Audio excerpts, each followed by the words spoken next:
intended to give you an idea of what Cauldron was like. I'm not going to talk about the trial's results, which you can read about in the report, but just try and give you an idea of how we did things. How we did things. How we did things.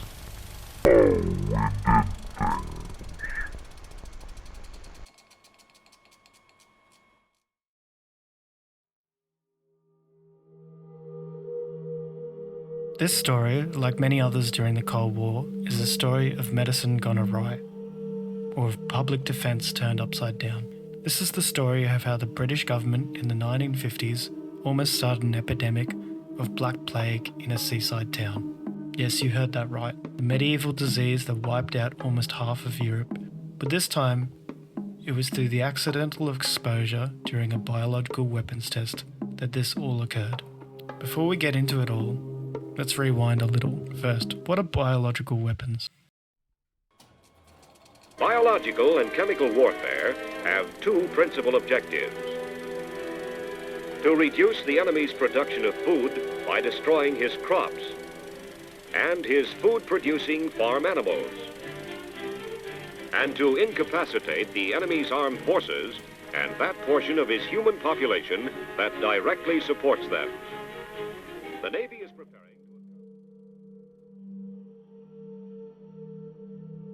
Biological weapons have been used occasionally in warfare in history. Coincidentally, the plague, when it first came to Europe, was spread through one of the most famous examples of biological warfare. This was when an invading Mongol army that was laying siege to a town in Crimea called Kaffa.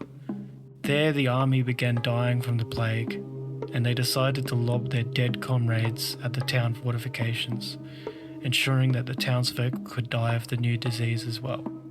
The town was run by an Italian city-state, Genoa, and the refugees of the siege brought the Black Death home with them. Let's fast forward to the 20th century. Biological warfare did not really take hold until World War II due to the advances of science and technology. Almost all the great powers in World War II had some sort of biological weapons program. The Imperial Japanese Army was the most developed, and they conducted biological warfare in China, killing hundreds of thousands of civilians. When World War II ended, many scientists from the Axis, both Nazi and Japanese, some of who killed thousands, were hired by the Allied governments to help develop biological weapons in the growing Cold War between the East and the West. In those early years of the Cold War, each superpower developed a complex arsenal of weapons: nuclear, chemical, and biological.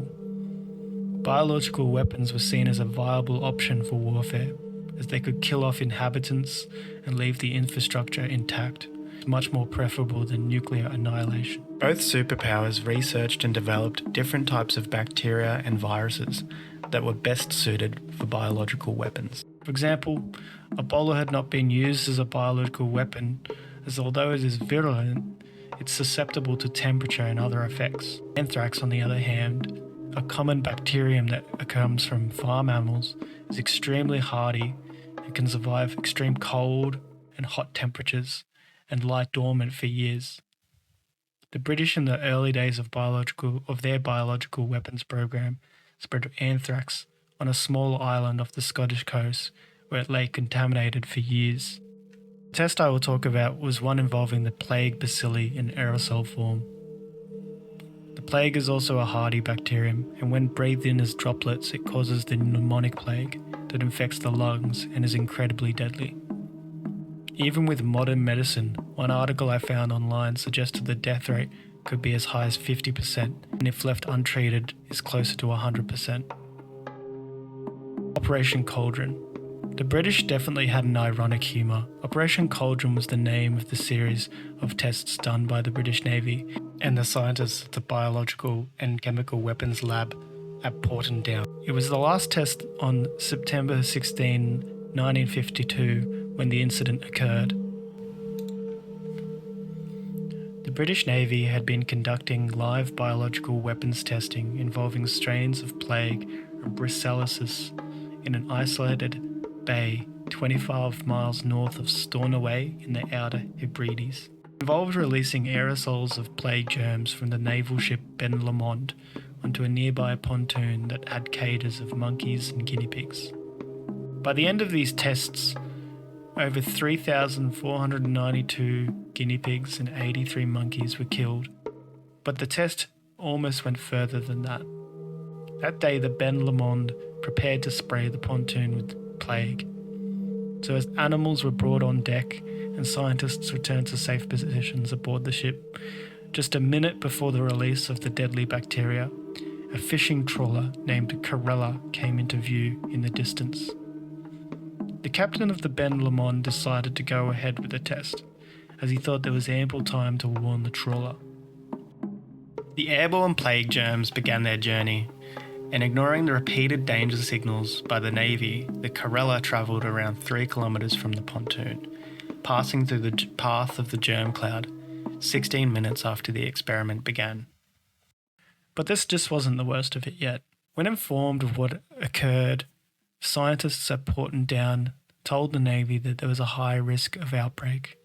The matter was dealt with the highest level of government. Winston Churchill was still Prime Minister at the time, but was absent, and instead his replacement, Rab Butler, decided that the crew of the Corella were not to be informed. This was despite insistence by scientists that the ship should be disinfected and all the rats killed on board. Instead, a destroyer and a fisheries vessel shadowed the fishing ship from over the horizon and listened to her broadcasts, waiting to see if she called for medical assistance.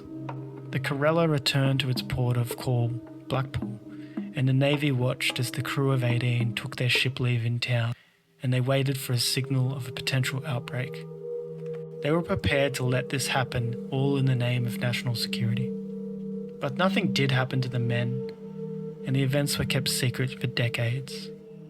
The Admiralty ordered much of the reports burned to cover up the incident. When the information did come out, the crew of the Corella were not informed from the government, but by reporters from the BBC.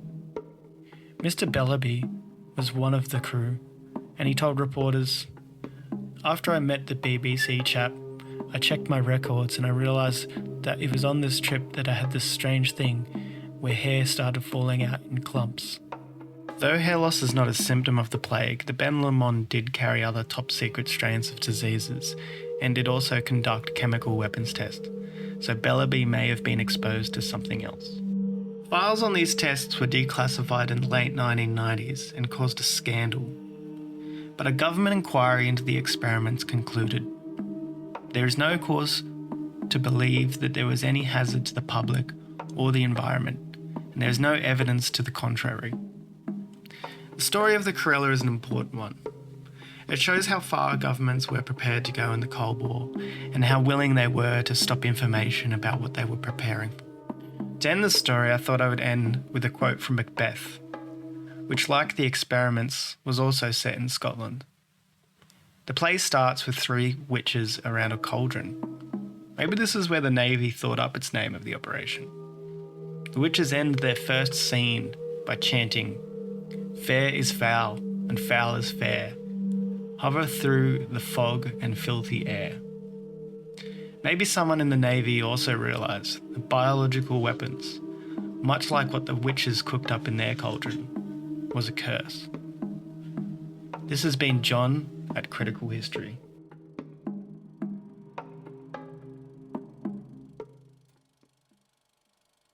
We got alongside on the 1st of October, and so we found our way back to the department. All that remained to be done was to write a report and make this film. And of course, to prepare for Operation Hesperus 1953.